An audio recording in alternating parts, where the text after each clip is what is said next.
I am Jenny and welcome to FREEJOO, the global community of educators. Let me show you why as an educator you should make FREEJOO an important part of your teaching and learning practice. A community of teaching practice is important for any educator. On FREEJOO you will be able to access CollabEd, which is like LinkedIn but for educators. Here you will be able to connect and network with other educators from all around the world. You can build your own community of teaching practice and/or join one of the many other existing groups and learn and share ideas, lesson plans, etc. with each other.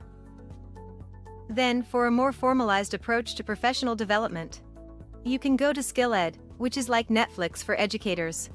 Here, you will be able to access a wide range of courses designed by global experts that will help you to learn about new pedagogical, technical, and soft skills, all related to 21st century education and the future of work. There are more than 20 courses available for free, and for more advanced level courses, you can upgrade to the Silver membership plan for just $20 per year and get access to all courses designed by Akadasia. The courses are available in English and in several other Asian languages. And what's more, you will receive a free verifiable and tamper-proof digital certificate for each course that you complete. If you have upgraded your membership to the Silver, Gold, or Platinum plans, you also get access to DesignEd, which is like Canva for educators. Here you will find the easiest and fastest way to practice your own instructional design skills and build your own courses. We have pre-integrated several third-party edtech apps like Flipgrid, Canva, Mentimeter, Padlet, H5P, Zoom, etc. right into FREEJOO so you can make your courses engaging and fun for your own learners. As you can see, there is a lot you can do on FREEJOO as an educator. So what are you waiting for? Go to www.freejoo.com and get your very own free lifetime membership today. See you soon on FREEJOO. Hello and welcome. My name is Kirsten Bartels, and I am the Chief Academic Officer here at Akadasia, and we are very, very excited to have you join us for our webinar. Good morning, good afternoon, good evening, depending on where you're coming from. I am currently in Michigan in the United States, so it's 2 a.m. So I don't know if it's good evening or what it is for me. I have two very exciting people to come and talk to us today about our very important topic of building assertiveness and self-confidence. The first is Rafael Asati. He is from Singapore Polytech. He is he dedicates his portfolio to the development and growth of Singapore Polytechnic's startup ecosystem through its Entrepreneurship Center spinoff, where he resides as the center manager and resident mentor. Previously, he was the head of enterprise development at the Institute of Technical Education, responsible for growing student startup enterprises and incubation units. He has consistently mentored the student community at both Singapore Poly and ITE into award-winning winners. That almost made sense. Sorry, guys, I'm having a little trouble this early in the morning for me. And successful businesses. Throughout his journey, Rafael has started multiple businesses in Australia and Singapore, ranging from being garbage based to having an international presence. And he is half Filipino. Rafael, thank you so much for joining us today. Hey, Dr. Christine, thanks for having me in here. Good afternoon, good morning, good evening to everyone. Sorry, my business is actually a garage base, not garbage base. Sorry. It does say garage. I think I should go back to bed. I think that I need, or maybe I should have some more coffee. I apologize. Wow. I'm enjoying this already. I mean, I'm looking forward to our discussion today. I thank you for your forgiveness and patience with me. In this age of sustainability now and so on, and how we look at eco conversions and so on, maybe I would actually look into garbage based businesses. They have a lot of potential for it. There is a huge amount of business in garbage and waste, so it's not a bad thing to do. And actually, I don't know if you know this about me, but I used to teach environmental science courses and was an environmental geologist back in the day. So maybe garbage, or maybe I need to clean my office. I don't know. I'll take more notes from you after this. Wonderful. Our next panelist, hopefully I can do a slightly better job with the introduction, is Kathleen Cushney from Voicing Education. She's in the UK, a deputy head teacher in a large primary school in London with 13 years of experience in education, leading curriculum and coaching and mentoring. Kathleen is an English specialist and consult lead teacher. Kathleen works in a school which challenges everyone to grow, and they are constantly evaluating how they do things better, how to do things better for both teachers and students. She's an advocate for mental health and well being, both for teachers and students, with a passion for self worth, authenticity, and empathetic leadership. Kathleen, thank you so much for joining us. Thanks for having me, inviting me to join this platform. And Kathleen and I can still be friends. I lived in Wales and I'm a huge Six Nations fan, but Kathleen isn't so interested, so we don't have to have a rivalry, which, that's all good. That's fine. So, I sent you some questions, and when we think about this topic of self-efficacy, self-advocacy, self-confidence, assertiveness, those words mean different things to different people, and some of them have some seriously negative connotations. So let's start with, what does the term self-advocacy mean to you, and why does it matter? Should I go first? So I think for me, advocacy is really about standing up for yourself. It's about advocating for yourself.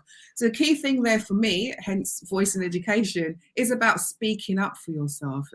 But before you can speak up for yourself, personally, I think it's important that you know your values. You are self-aware of what you stand for, what you believe in, what your wants and what your needs are. Because if you haven't got that foundation, you cannot project and stand up for yourself assertively, have like strong points to put forward and so on. So for me, self-advocacy requires self-awareness. That is like the ground for me. You have to be aware of who you are, what you stand for, and what you're trying to say. So in terms of knowing yourself, that is what you require.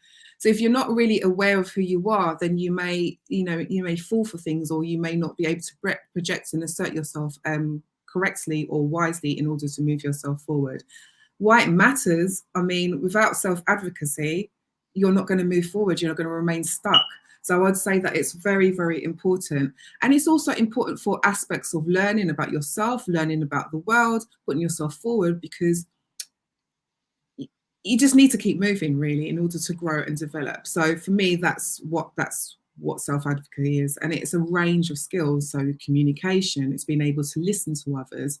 And the listening is quite crucial here, because sometimes when you're trying to self-advocate, when people are responding to you, if you're not listening to what they're saying, then again, you cannot move forward. So again, that comes from having a secure understanding of your own values, and that comes from the self-awareness. One of the key things I would say for self-advocacy that I think a lot of adults, I would say, struggle with, teachers particularly, is asking for help. Because of the position that we're in, it's very difficult, because we're seen to be professionals, that we're supposed to be the know-it-all, we know everything and we can move forward. But what we struggle with, and what creates overwhelm, I would say, is the almost, I would say, some people are embarrassed to ask for help. And that is key. That's a key ingredient for moving forward, because you can remain stuck in something that, if you just ask for help, just, can you help me out, or however you assert yourself and do that, you'll be able to move forward. It's interesting because we have this idea, especially in education, and we deal with our students who do this all the time, that asking for help, they think it's a sign of weakness. And I've tried to advocate that asking for help, regardless of who you are, is a sign of great strength, because it shows that you are self-aware enough to know that you don't know everything. Absolutely. Absolutely.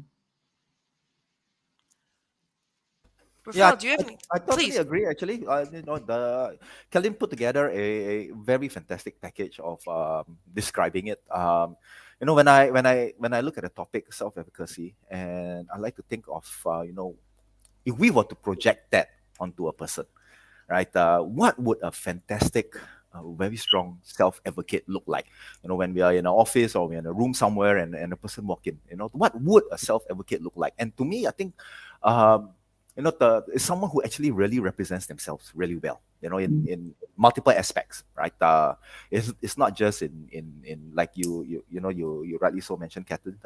It's not just in the way they speak, but how resourceful they are, in asking questions and asking for help. Do they approach, if they accept that they have a gap in certain things, knowledge gaps in certain areas, are they good at being resourceful and knowing who to go to and actually asking for help, right? That reflects a lot of self-confidence as well. A very good self-advocate, has a great amount or carries with themselves a great amount of respect, and also by rightly so respecting others. This whole package coming in puts them into a very good future, very good step for the future in terms of teamwork, leading, following. If you go back into some theory here, leading, following, team dynamics, critical thinking, problem solving, and so on. So what are the some of the traits or some of the characters that leads to the benefits or leads to someone we see with such who is such a strong self-advocate? So definitely, someone who actually really speaks up for themselves really well, not overpowering, but speaks up when when it's rights versus responsibilities. Someone, again, as mentioned, that's resourceful by learning where the gaps are, and by actually really asking for help or information that gets them into the right path, identifying support systems and knowing how to reach out to them, knowing the difference. Again, I think I mentioned that earlier, I'll say it again, knowing the difference between what's really their right and what's really a responsibility that they should do. How do they speak up? How do they get themselves involved in that? And so on. So yeah, and that's one of the things why, when we were asked whether we can come in and give a talk on this, I thought, why not? Fantastic, let's do it. Well, I really appreciate both your thoughts, and I want to go in, and my voice is going. Hold on one second, excuse me. I am not at my best this morning, I have to admit, and I apologize for that. Well, it's 2 a.m. It's 2 It is 2 easy. a.m. and it's a very cold 2 a.m. But I wanted to talk about this whole idea of assertiveness, because depending on who you are, that can look very different. I mean, it can look different based on culture, based on gender identity, based on race. I mean, for one of us, being assertive is something that is a positive trait, while I would argue that for two of us, we can be viewed as very different if we are assertive. So, I mean, at least in the traits, or at least in the States, women who have this trait of being assertive, it's tend to look down on in certain connotations, in certain contexts. So, and it goes beyond the roles of gender. Bosses should be assertive. Employees sometimes have a hard time being assertive because they feel that it's disrespectful. How do you navigate those waters of, being assertive, but being assertive in a positive way and not a negative light? It's such a loaded question. There's so much to unpick there, because like you were saying, I would say it's for the world. I would say for many, being assertive as a woman is seen as either being too bolshy, like, who do you think you are? You get a funny look. Other women may see you in a different way as well. Oh yeah, it's not. Yeah, it's interesting. And recently, over here in the UK, so it's not in the UK, it's actually gone global. There's an organisation called, a grassroots organisation started called Women Ed, and they all for speak, really empowering women to kind of push themselves forward, because a lot of women, and I mean, it's not just women that suffer from this, it's the self-imposter syndrome, where we feel that if we're assertive, then you have to be careful. What will people think of me? What are the men going to think? I need to tread carefully. So one of the key ways for myself in terms of being assertive is just to remain grounded in the message that I want to say. Again, going back to my values, if I am speaking up for my values and what I stand for, I can be assertive because I have that passion, that belief in what I'm saying. So it really doesn't matter.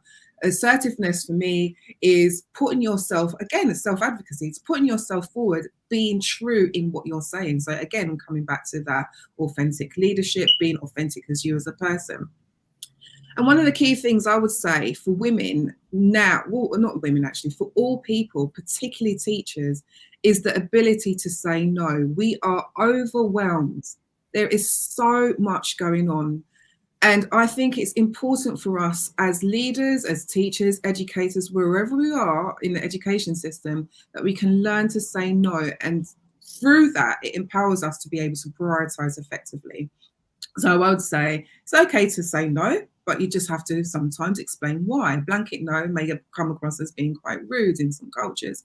And, in some cultures it's accepted because it shows that you have value for yourself and self-worth. But in others, in other institutions as well, so we're talking about lots of different areas here, saying no can move you forward or it can move you back. So, for example, I would say if someone had asked me to say something and I didn't have time, because one of the key things for me at the moment is time, balancing my time in order for that work-life balance. So I could say, instead of saying directly no, I could say something like, "Thank you for asking me to do that. At the moment, I don't have the time to do that because I want to be able to focus on something else. I would love to do this in the future so I could give it my focus and be able to do it properly. But please consider me at another stage." So that's saying, no, I can't do it right now, but it's not shutting down and closing the idea to it. So assertiveness is important. It really, really is.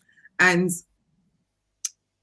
I just think, I don't know, I think it should be taught in schools, really, because it's a fundamental skill and it can save a whole lot of stress in the future. Just being able to self-advocate and having the confidence, actually, the confidence to be self-aware first.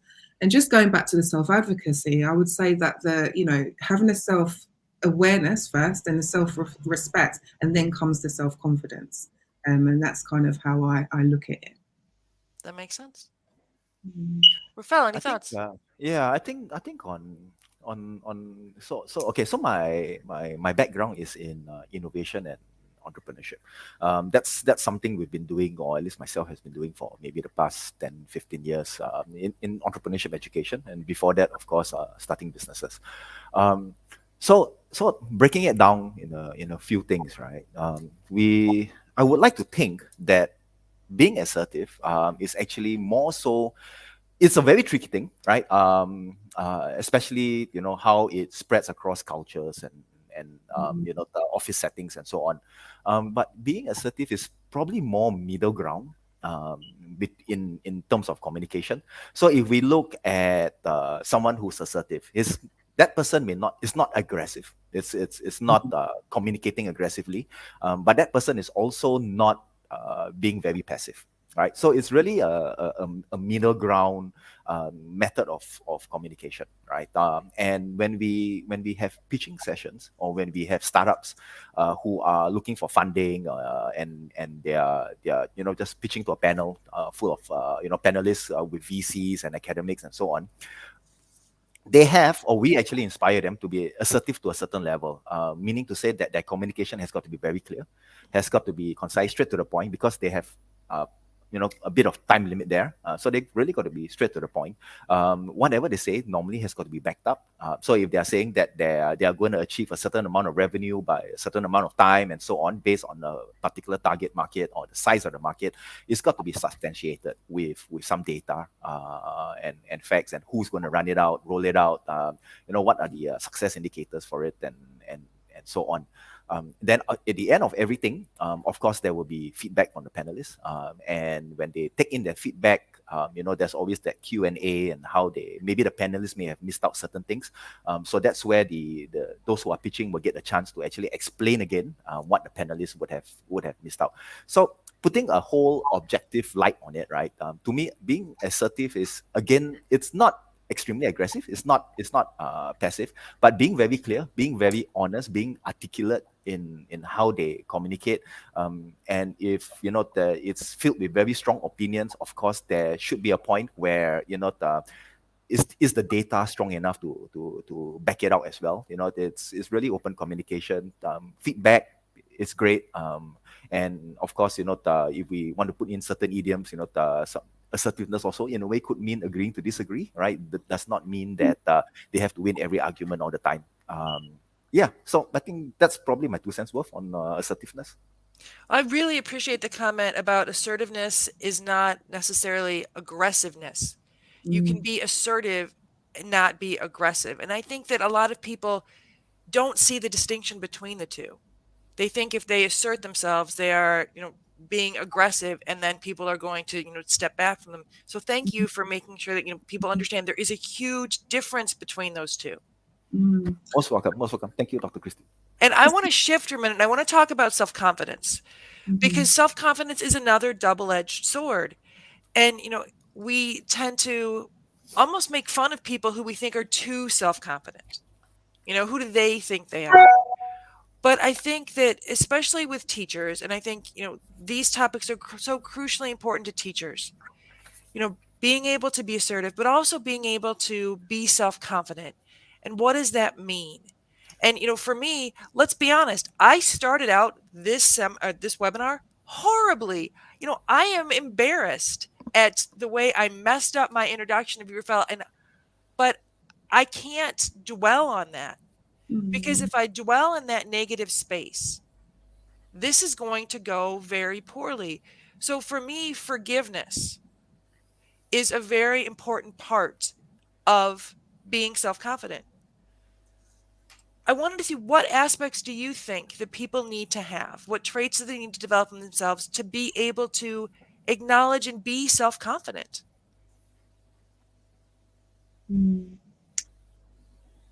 Well, one of the things I would say that can stand in the way of self-confidence is the fear. Fear can really get in the way of making you feeling that you can't move forward. You feel that you have to have whatever self-confidence looks like. It's abstract, isn't it? So you feel that you've got to have self-confidence in order to make a movement forward. Whereas what we don't talk about really is that self-confidence comes from moving forward, and the confidence grows as you progress throughout your journey or whatever it is that you're doing. So for me, I would say, in order to have self-confidence is to understand fear, the role that it plays, and how it can help you to move forward. You have to sit with the fear and get comfortable with being uncomfortable. No one is born confident. People may appear to be able to go forward more than others, but no one is born confident. I think it's about the attitude and the mindset that they have about trying in order to move forward. And I would also say that when you're talking about self-confidence and how it can be, some people do view it as a negative thing. Oh, they're so confident. Whereas really, it's just a trait, isn't it? It's not anything. It's not negative or it's not positive. It's simply just a trait. So one of the fine lines I would say that I heard somewhere was, it's not bragging if it's true. Whereas a lot of people find it hard to talk about their achievements and successes because they feel that they are bragging. But if it's the truth, then you're just simply talking about your accomplishments. But they don't want to. I don't know why we don't. And if you think about it, we will believe and dwell on negative things that are said about us or we say about ourselves 100, 1,000,000 times more than we will believe in that one positive thing. And we're supposed to, be very, very humble when we take a compliment. And we don't know how to take compliments, do we? Once again, that should be taught in schools. Definitely. Because we will say, yes, but, and then we kind of pull ourselves down. Like someone's trying to raise us up and go, yeah, but, and, it's something, again, I go back to schools, something that needs to be built up at schools and at home, actually, praise and being able to accept it. And that comes from, Carol Dweck, the growth mindset. We'll work around that. Yeah, totally agree with that. I think, we can really appreciate confident people. So many times when we have webinars or class activity and so on, and then, we go, okay, here are questions for the floor. Here's time for the floor to ask questions. Does anyone have any questions and so on? And we need those questions. We need the questions to be able to understand, have we delivered, right, the lessons that we need to deliver, right? Without that, we don't know whether they've actually really understood it well. Is there room for improvement or so on? And I'm sure during our course of our career, we have experience where no one actually asked questions, right? And then after that, when the lessons are over, you get a few coming up to you and asking you privately, right? And then you go, hang on, why didn't you ask this in front of everyone when everyone can hear your question? and we can all benefit from the answer together. And they go, no, I wasn't confident to ask the question, right? I was afraid I was going to get laughed at. It might have been something in which you've already covered earlier. Then to say it now again, it might reflect that I wasn't listening, something like that. So we've all experienced it. So I think coming back into the role of the as an educator, we really would appreciate confidence, self-confident students. And yes, I agree. It has got to be somehow manifested and put into the whole systems at schools and so on. But also, I would like to say that it's to identify that and to actually groom that, it's a whole package. It's a whole systems thing, right? It's not just about being assertive and having the last say or speaking the loudest or asking questions nonstop or interrupting others or anything like that. It's a whole package. It's about how the person presents themselves, how fast they forgive themselves. So Dr. Christine, you mentioned just now, about how you thought that you actually started this a little bit off, but you forgive yourself early and you quickly move forward, and we got together and we made a joke of it, and now I even have a business idea. Right? So, I get a cut of that, right? I get, yes, definitely. That's why I'm going to take notes from you after this. See, mistakes are brilliant. Yes, they are, and so we bring in some theories from again, entrepreneurship. I say that because that's my background. I apologize, right? You got Eric Ries, lean theory, right? He is saying, if everyone fails. So here's the trick: fail fast. You fail fast, you get up earlier, and you keep on moving, right? I like to add to that, it's about practice. If we are afraid about speaking, then practice it. There's this theory about the 10,000 hours. You do it 10,000 hours, you're great at it already. So if you look at books, or if you read books, or you look at you listen to podcasts and people from people who speak well, they will tell you that they actually practice in front of the mirror. Right, before their pitch, after their pitch, how they could have done better. They look at videos of themselves, right? They look at the angles. Do they present better with a little bit of a left facing or right facing or directly looking at the camera and so on. So it's all about practice and also the consistency. So you put all this together, the whole package. I used to teach life skills. So, life skills lecturers, if they are here, they could also testament to that. It's also about, when you wake up in the morning, you want to look your best. So make sure that you've got the right clothes on and everything, nothing's too tight, your glasses work and so on. So nothing along the way would happen and nothing along the way would incur you to drop your confidence, right? So it's a whole package that comes in. Well, that's a really good point, because we used to talk about, when you're going to do something, you should, dress the part. If you're going and you're nervous about something, wear something that you feel good in. But now that we have, sort of occupied more of a virtual space, I think that for some of us, we've taken a step back where, I don't think about, getting dressed up, wearing the right shoes that are comfortable when I do these things, because I'm at my computer, no one can see me. But it's how you feel. Yeah. And if it makes you feel more confident, then, fully dress the part. This is about what makes you feel good. But I want to shift, because you both talked about how we need, students need to be taught. We need to teach young children, and as they grow, how to develop self-confidence. What tips, what strategies, what advice do you have for someone saying, that's a great idea, but I don't know how? How do you teach self-confidence? Okay. I would say, first of all, in order to teach self-confidence, you have to be explicit and implicit, don't you, really? First of all, I would say, as a teacher, you have to set up a learning atmosphere where all children feel that their voices are heard, that they feel able to contribute, that nothing that they say will kind of be minimized or kind of downplayed, or as well, like I say, the learning atmosphere, that other children may not laugh at them. Like you said, Raphael, you said about the student at the end will always go and ask the question at the end because they don't have the confidence to ask in school. Whereas if the leader of the classroom, being the educator, the teacher, is able to set up a learning atmosphere where children feel that they can contribute, that in itself will develop self-confidence as the children get used to speaking up about their opinions. I would say as well, when pupils do speak up, sometimes the people may not quite get the gist of what they're trying to articulate or whatever. The educator again can say, "Oh, I know what you're trying to say, Johnny, but I think that what you're saying is," and just recast it for them, and then build on that, and then say, "Well," and then offer it out to another child to kind of build on as well, so they know that their contribution is valid.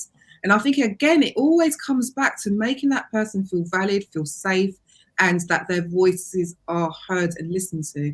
And I think if we keep building on that and praising as well, so bringing in the praise for their effort and so on, I think it will develop their self-confidence within the classroom.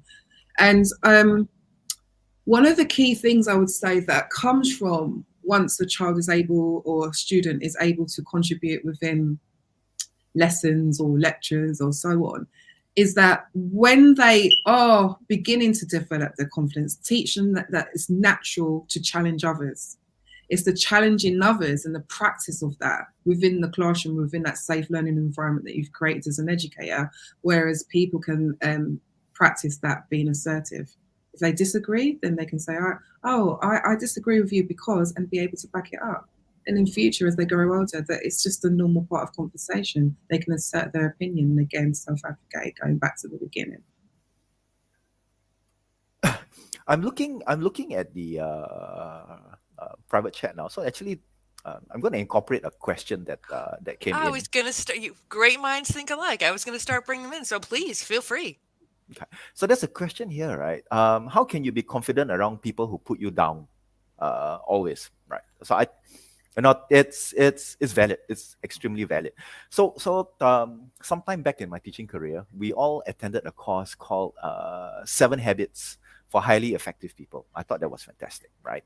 And one of the segments that I remember was seek first to understand, then to be understood. So when the trainer was actually teaching that to us, he took out a talking stick, and since then, I actually practice that in class, especially when you've got a class of very rowdy individuals and excited individuals. I'll use the word excited instead, okay? And everyone's talking over everyone and so on. But things need to get out. So this talking stick, now anything can be a talking stick. You can pick up something and just say, this is our talking stick for the class, and that gives ownership. So who needs to speak, right, has the right to take that talking stick, and everyone else must respect the question.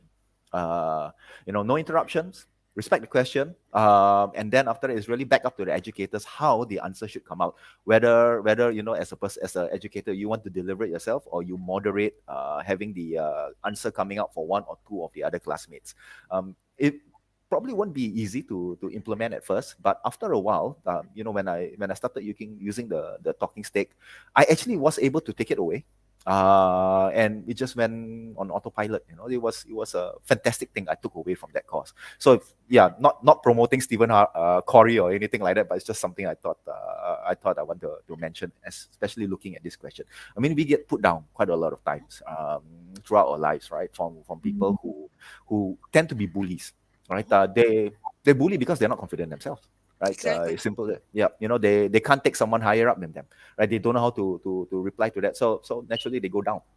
I think as educators as well, if you're trying to build a good classroom, where we're trying to promote confidence, is there a good space for ideas to flow? Is there a good healthy space for ideas to flow? Do we have a good system in place to promote idea sharing, healthy feedback, arguments, even healthy arguments? And how often do we have debates in class? Do we take a very mentor type approach? Or are we more like a coach, or are we more like a consultant? When we're trying to problem solve or build confidence in our class. In the startup world, my role normally is, past couple of years, has actually been more mentorship. So it's really guiding the students. We get students with great ideas, but they just don't have the confidence to pitch or to go out and sell the idea. That's where as mentors we come in. One of the moments I remember was when I had a group who was trying to get the idea off the ground. Right, it was basically just. I mean, the idea is quite common now. I think you would have seen it around the world. It's about getting bottles which have been discarded and then they slump it, so they flatten it and they sell it again as cheese plates, cheese boards, and so on. Right, so I told them that it's in order to prove your idea, you need to validate it, that there is really a demand for it. So go out into the market, go and approach people and sell it, get back some feedback on what people think about it. They were not confident in doing it. So myself, I actually did the first 2 weeks of walking and doing the sale together with them. They did the pitch, I stood there. Right, and then eventually I just had to stand back, and they were doing it themselves. They knew exactly what to expect, and so on. So I guess also, as educators in the classroom, what type of approach are we taking? There are good theories on it. The mentor approach, the consultant approach, the coach approach, and so on. It's great read up on those. It's interesting because I just had a conversation with my youngest, who is 21, about dealing with someone who is very, very negative. Z gets very nervous and doesn't want to be put down. So we had this conversation, and I'd be interested to see what you both think about when you have a conversation with someone. You're giving them your thoughts, and they're giving you their thoughts. But what you do with that is up to you. So if this person is giving you negative thoughts, you don't have to take them. You don't have to absorb them. I mean, and I talked about that. You don't know what's going on in that person's world. You don't know why they're necessarily being so negative or being so down on you, but you don't have to take ownership. Take what you want to grow out of what they have to say, but don't take it to heart. Exactly. Be extremely objective about it. Yeah, I agree. I saw a question coming in as well about Let's let Kathleen positive answer. reinforcement. Oh, You're sorry. taking my job. Oops. I'm so sorry. We're going to let Kathleen answer this question first. Yep. Did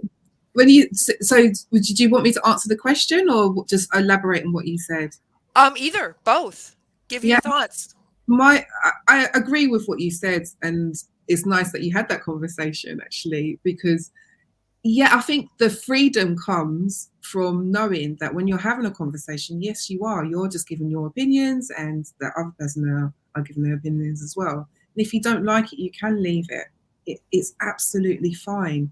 But I think that having that conversation for you was making that explicit.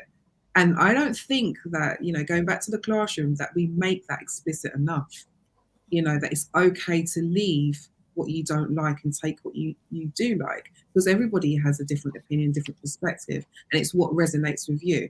Again, this is perhaps high level stuff that you learn as an adult, but there's no reason why we can't teach that to students from a young age. So I agree with that. And maybe we don't learn it, there we go, as an adult.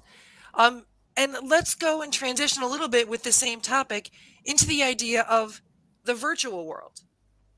Because we've all seen the fights that happen on Facebook and on social media, where people are willing to say the most horrendous things. So how do you handle that? My youngest, again, they're going to love that I'm talking so much about them. They do historical costume design and are on TikTok and Instagram, and usually get some very, very, wonderful comments. I mean, my youngest is an incredibly talented individual, hand sews everything. But there are a couple people who go on those sites and are incredibly negative. And yet, like all of us, the 100 wonderful comments are erased by that one negative comment.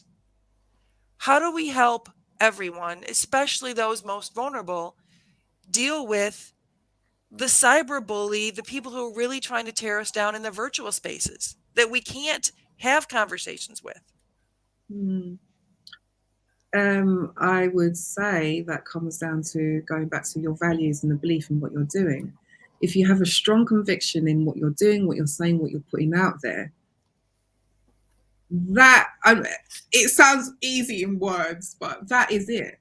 as long as you have conviction and you know that what you've put out there is for a great purpose, it's there to serve, to entertain, or to educate, and you're confident in that, that is it. All of the great comments come in, great. That's just a bonus. That's a bonus. It shouldn't be self-validating. Equally, the negative comments shouldn't really be bringing you down because you've already got conviction in what you're putting out there. All you're simply doing is sharing, like again, like I said, whether it's educating or entertaining. Or so I would say that as well. I know a lot of famous people, some stars and some interviews that I've listened to, is that they don't read the comments because they just put out their work, and it's up to, again, like we were saying about the perspective of others, it's got nothing to do with them. So they put their work out and that's it. They don't read the comments, whether they're positive or negative. So that's another way that can be handled. So you're just not exposed to it at all. However, with many people, feedback is important. So it's being able to accept that other people will have different opinions. And equally, if people have a negative aspect to what you're saying, that means that you are true in what you're saying, because you cannot please everybody. That's a whole other story about people pleasing and getting comfortable with that and that issue as well. So yeah, those are my thoughts on that, really. Well, I appreciate that, because feedback is important, but there's a difference between feedback and getting comments from someone who just wants to bash you. Absolutely. And it's knowing when to leave it, when to take it on, and when to say no. Back to what you were saying, you could just leave it. We can't stay away from it, all right?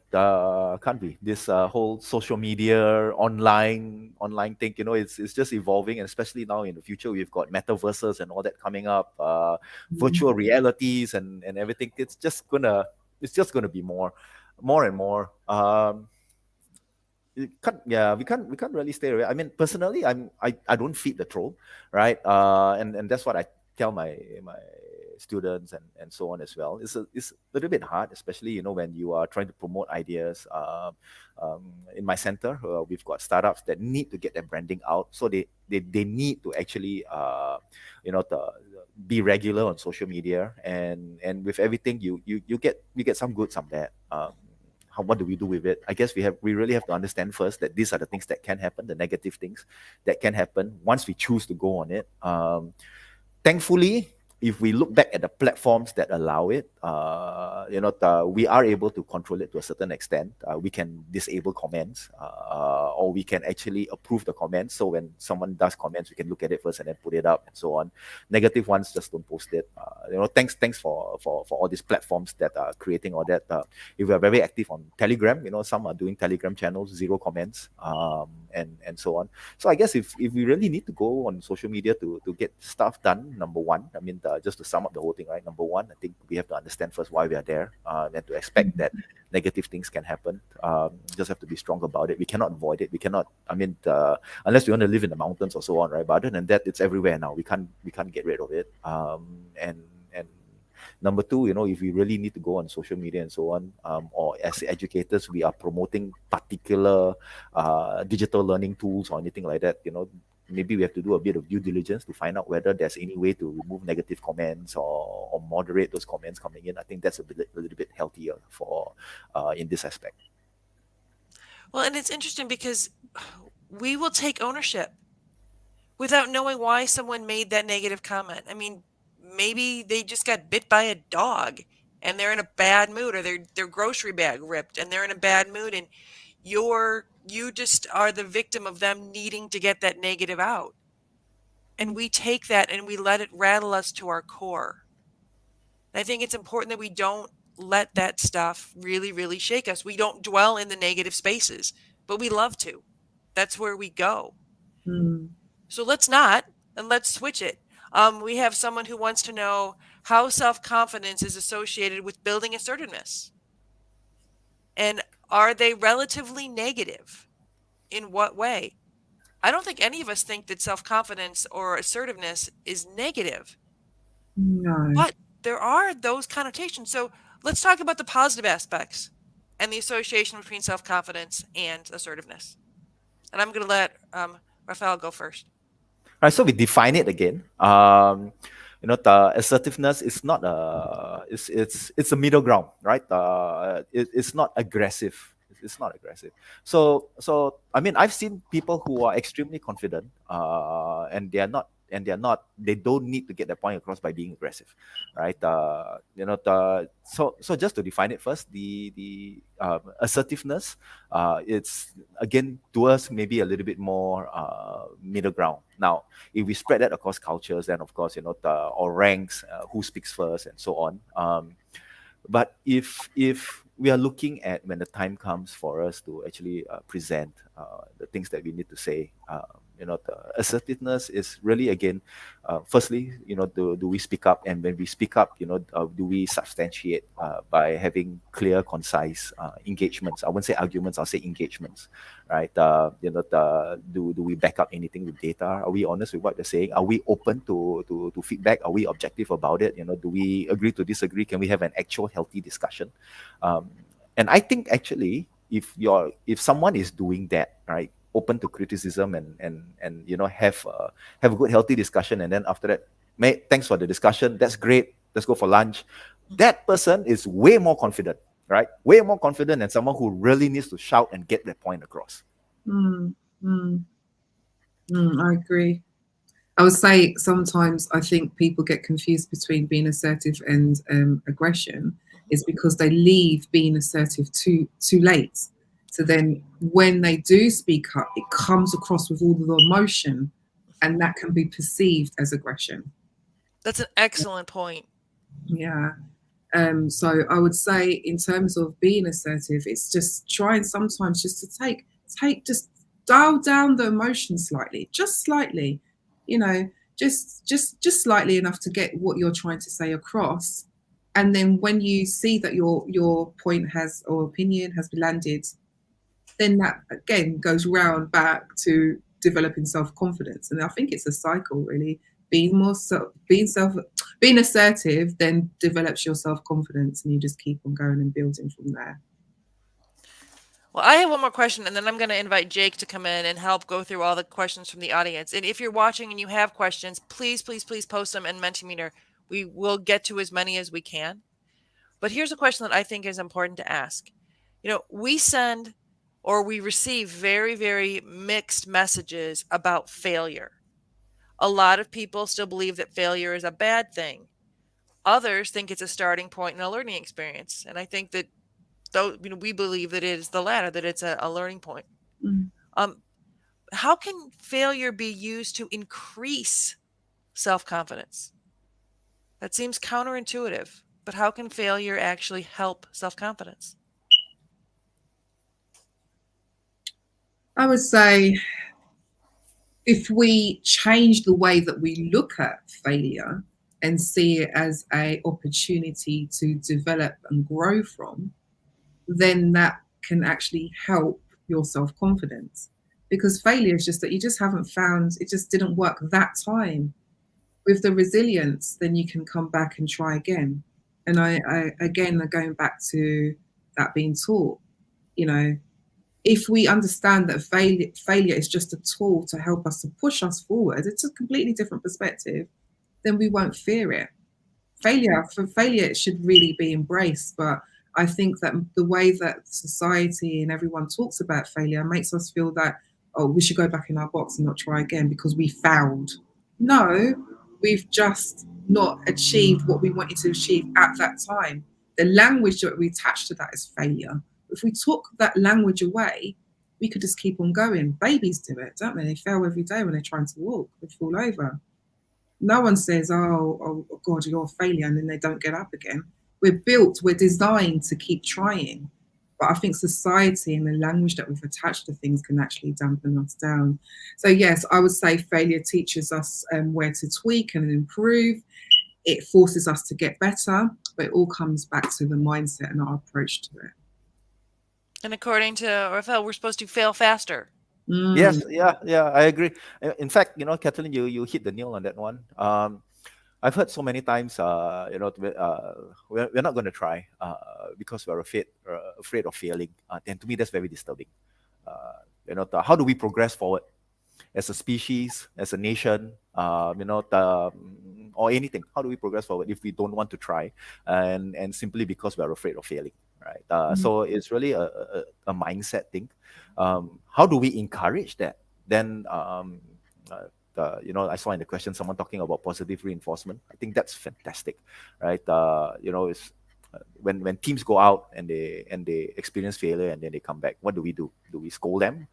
Do we reprimand them, or do we tell them, okay, let's find out what happened, right? Let's see what didn't work. If we have more students in the classroom, are we able to share the problem statement? Are we able to share, why do you think it was a failure? Does anyone have any inputs? And be open to the inputs, right? Put time aside to be able to structure it again, and can we go out and try it again, right? Again, as a very positive reinforcement method of getting those that failed off the ground, right?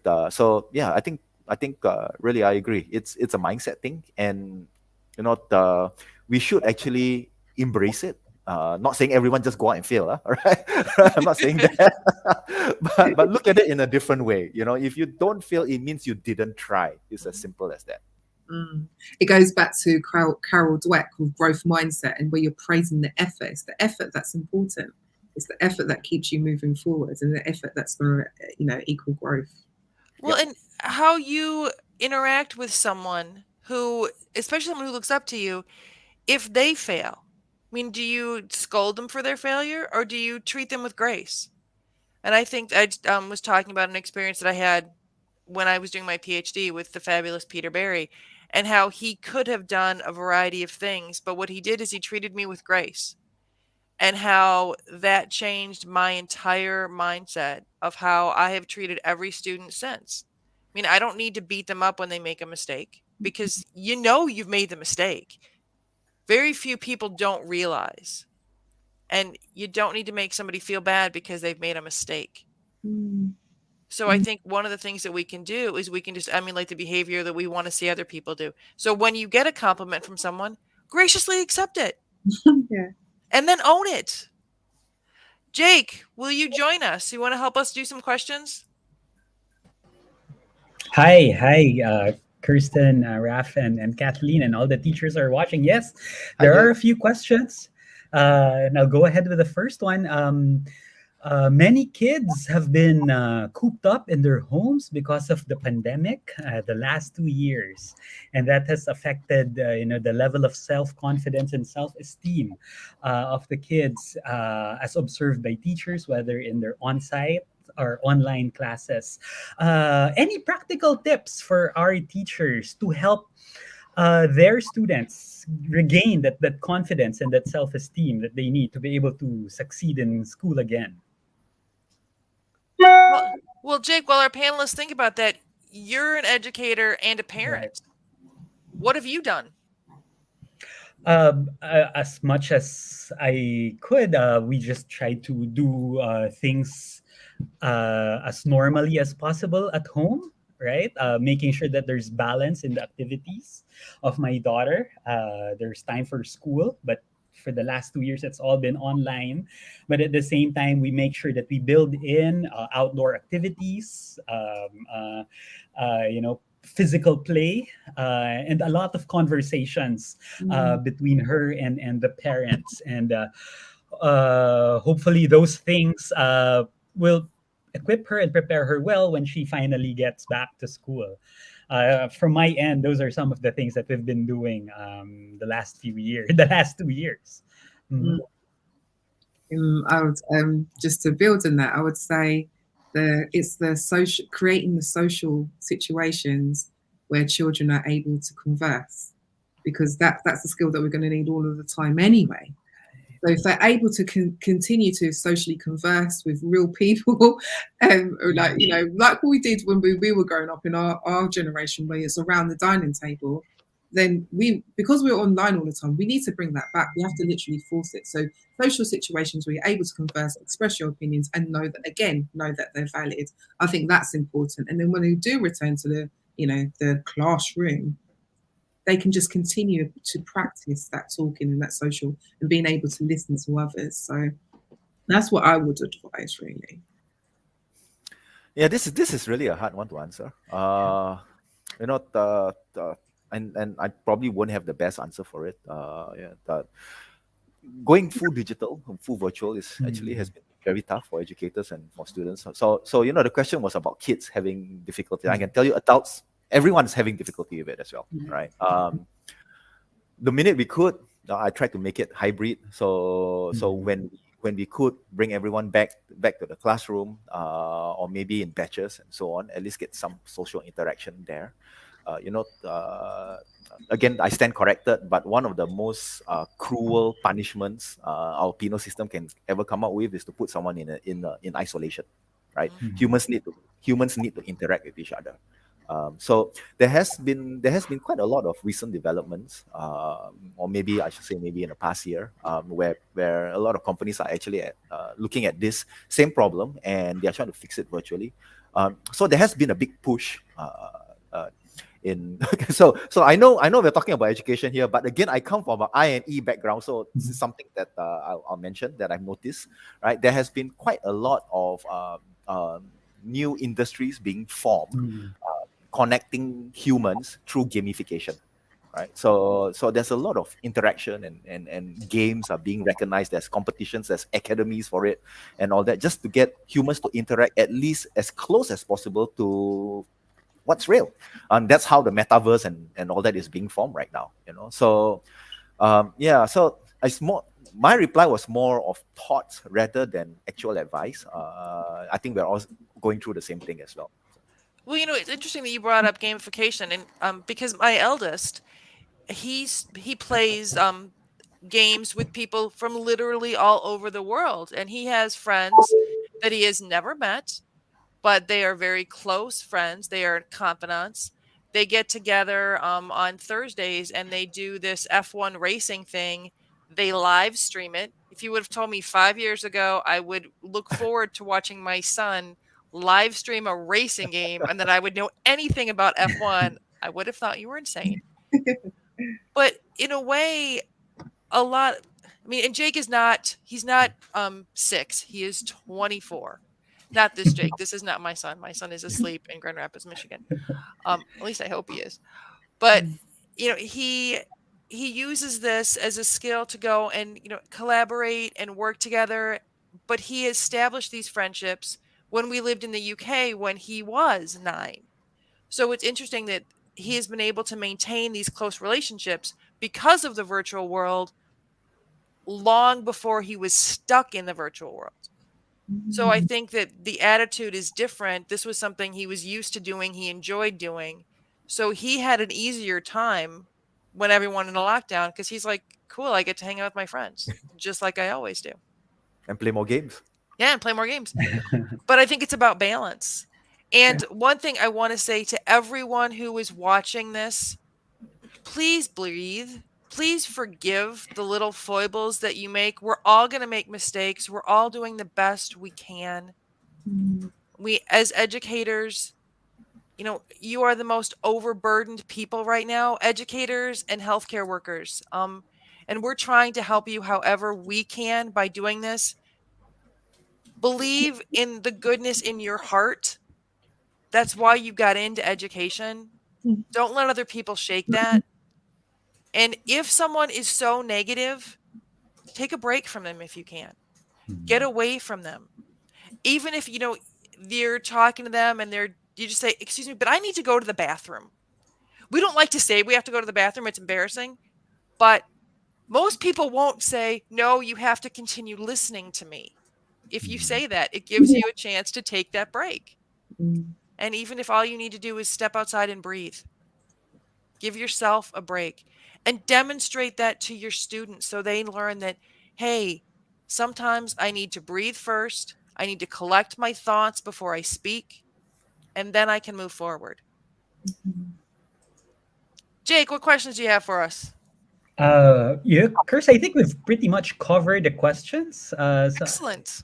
Right. So I think we can just get parting shots from our guests today. Sounds Their final wonderful. message for our viewers and teachers who are in attendance today. Well, Kathleen, would you like to give your final thoughts first? Yeah, my final thoughts was just one quote I would leave you with, really, that when I was reflecting on this last night about being assertive, confident, is what came to me was like, if you run from failure, you're going to remain stuck. Mhm. So I think, well, the message that I would say is to try whatever it is in order to be assertive. Try, practice those conversations. Start small, so you may practice within your team, then you may practice within a bigger group, you may practice within a staff meeting, and then, like you say, you just practice and practice and practice. The people that are great at things have practiced for, I think it's 30,000 hours, or was it 60,000? I can't remember. But you just practice, and that's all we're doing throughout life anyway. It's just practicing. There is no magic formula for this. We've got to practice and be aware as well that other people's opinions are not validation of yourself. So yeah, that's my parting words. Thank you so much. Ref. Yeah, more than ever, right? I think the contents topic covered in our discussion, right, has ever been so important. If you look at the skills that are needed in the future, right? Interestingly, quite a lot of it, technical skills are actually dropping, right? And other skills are actually coming up, which has done a drastic change, right? And the skills that are actually coming up: collaboration, teamwork, the need for social intelligence, critical thinking, problem solving, creativity, the persuasive presentations, things like that. Um, and all these key elements, right, are found in the things that we hopefully have covered today. Being assertive, being self-confident, and preparing our next generation for the future, preparing our next generation of the problem solvers and solution creators, right? So really, more than ever right now, all these skills are really needed, especially thanks to the pandemic and thanks to how everything has been changing. Industries are changing, everything is changing.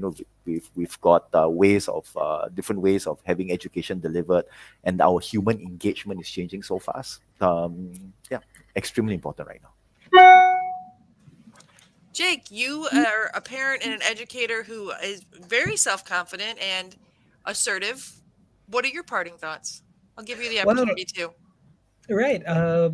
Especially for the teachers, just continue being the second parents to the kids at this time when the light at the end of the tunnel seems to be not so visible, not so clear for them. The students also look up to you, dear teachers, and they need a lot of guidance, and they need a lot of mentoring.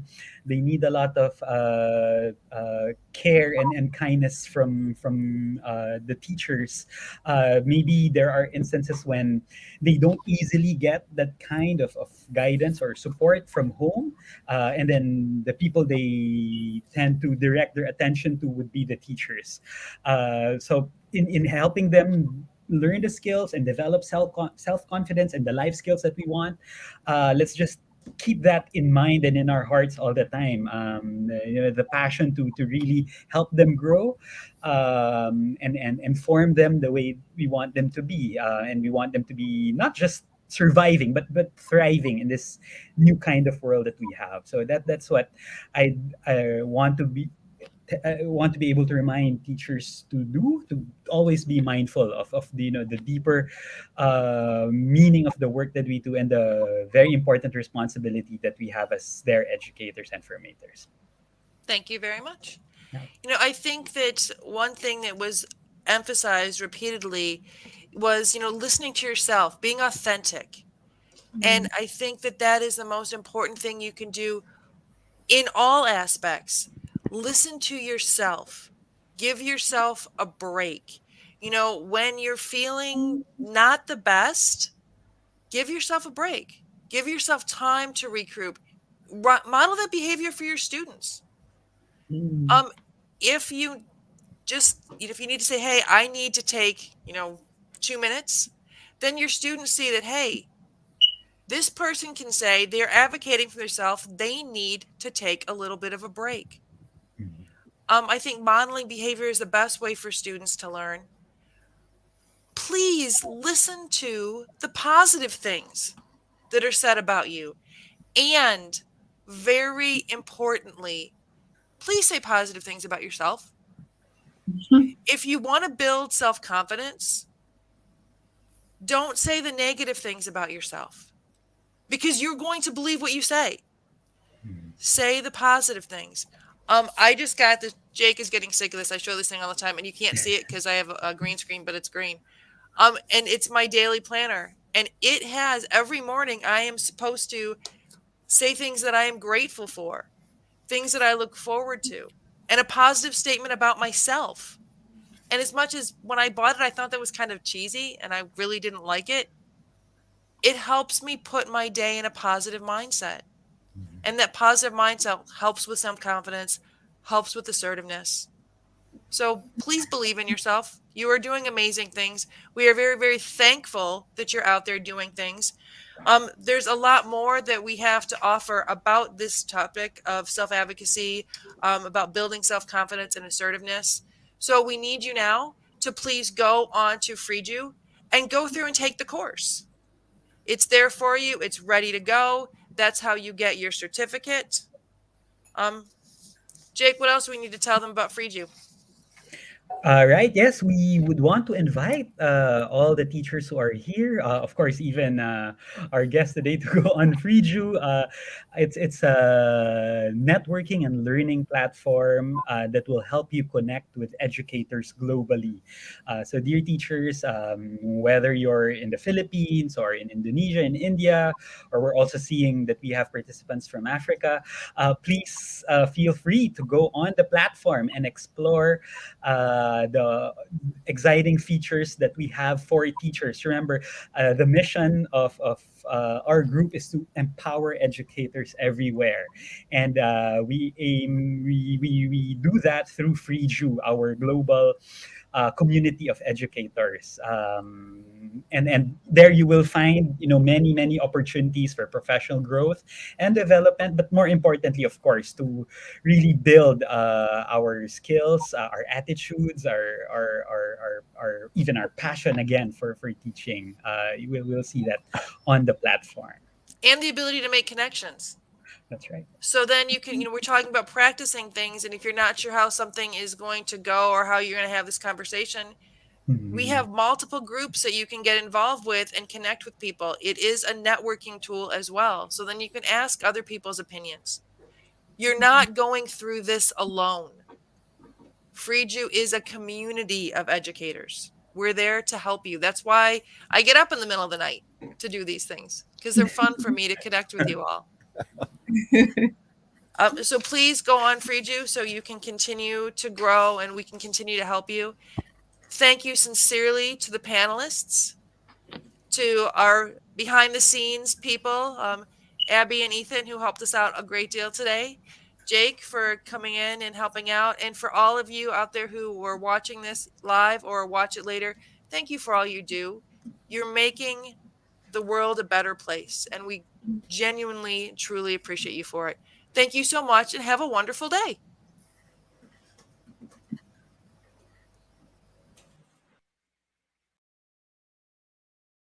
Hi, I am Jenny and welcome to Freeju, the global community of educators.